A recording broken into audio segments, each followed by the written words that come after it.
नरेंद्र मोदी की संघर्ष भरी कहानी। समय लगभग 8 मिनट की रीडिंग। हर सफलता के पीछे एक लंबा संघर्ष छिपा होता है। यह कथन भारतीय राजनीति के सबसे प्रभावशाली नेताओं में से एक नरेंद्र मोदी पर बिल्कुल सटीक बैठता है। नरेंद्र मोदी का जन्म 17 सितंबर 1950 को गुजरात के वडनगर नामक एक छोटे से शहर में हुआ था। उनका परिवार बहुत ही साधारण था। पिता दामोदर दास मोदी रेलवे स्टेशन पर चाय बेचा करते थे और नरेंद्र मोदी बचपन में अपने पिता की मदद करते हुए चाय की दुकान चलाते थे।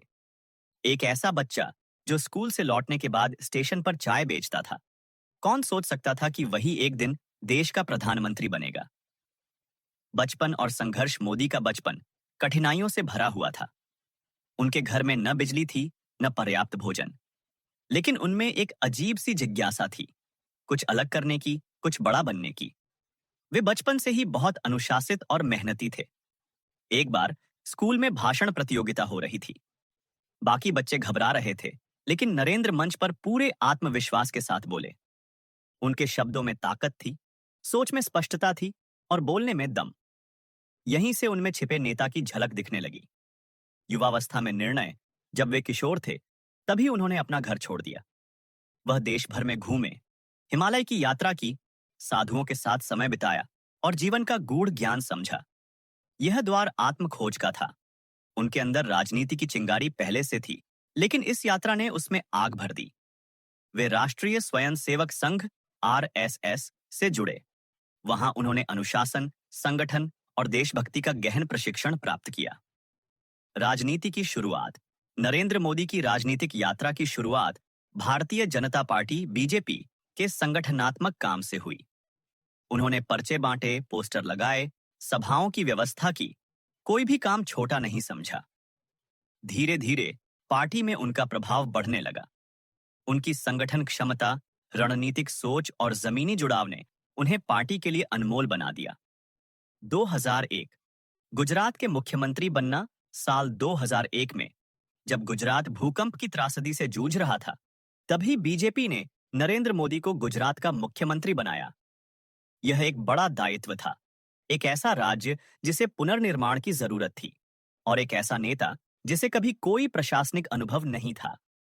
लेकिन मोदी ने इसे चुनौती नहीं, अवसर की तरह लिया।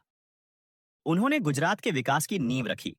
सड़कें, बिजली, पानी, निवेश, शिक्षा, हर क्षेत्र में सुधार किए। उन्होंने वाइब्रेंट गुजरात जैसे कार्यक्रमों से राज्य में निवेश बढ़ाया। आलोचनाएं और विवाद। हालांकि उनकी यात्रा बिल्कुल सरल नहीं रही। 2002 में गुजरात दंगे हुए, जिनके लिए उन्हें अंतर्राष्ट्रीय स्तर पर आलोचनाओं का सामना करना पड़ा। कुछ लोग उनके खिलाफ खड़े हो गए तो कुछ ने समर्थन किया, लेकिन नरेंद्र मोदी ने हार नहीं मानी। उन्होंने न्यायिक जांच का सामना किया, वर्षों तक आरोपों का उत्तर दिया और अंततः सुप्रीम कोर्ट की निगरानी में उन्हें क्लीन चिट मिली। 2014 प्रधानमंत्री पद तक का सफर। वर्ष 2013 में बीजेपी ने नरेंद्र मोदी को प्रधानमंत्री पद का उम्मीदवार घोषित किया। शुरुआत में बहुतों ने उनका मजाक उड़ाया। एक चाय वाला देश का प्रधानमंत्री कैसे बन सकता है? लेकिन मोदी ने इसे अपनी ताकत बना लिया। उन्होंने पूरे देश में यात्राएं की, हजारों रैलियां की, सोशल मीडिया का भरपूर इस्तेमाल किया। उनके भाषणों में जोश था, उनकी बातों में भरोसा था। वे लोगों को आशा दिलाते थे, अच्छे दिन आने वाले हैं। मई 2014 नरेंद्र मोदी भारत के 15वें प्रधानमंत्री बने। यह केवल एक व्यक्ति की नहीं, बल्कि करोड़ों आम लोगों की जीत थी, जिन्होंने यह यकीन किया कि कुछ भी मुमकिन है। प्रधानमंत्री के रूप में कार्य प्रधानमंत्री बनने के बाद उन्होंने कई महत्वाकांक्षी योजनाएं शुरू की। स्वच्छ भारत अभियान, make in India, Jan Dhan योजना, उज्ज्वला योजना और डिजिटल इंडिया। उन्होंने अंतर्राष्ट्रीय स्तर पर भारत की छवि को मजबूत किया और एक सशक्त नेतृत्व प्रदान किया। साल 2019 में वे फिर भारी बहुमत से सत्ता में लौटे। यह दिखाता है कि लोगों का विश्वास आज भी उनके साथ है। निष्कर्ष, नरेंद्र मोदी की कहानी केवल एक राजनीतिक यात्रा नहीं है, यह एक प्रेरणा है।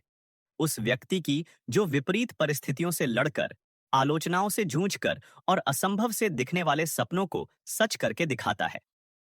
अगर इरादे मजबूत हों तो कोई भी मंजिल दूर नहीं होती। नरेंद्र मोदी आज भले ही देश के सबसे ऊंचे पद पर हों, लेकिन उन्होंने वहां पहुंचने के लिए हर सीढ़ी खुद चढ़ी है, संघर्ष, मेहनत और संकल्प के बल पर।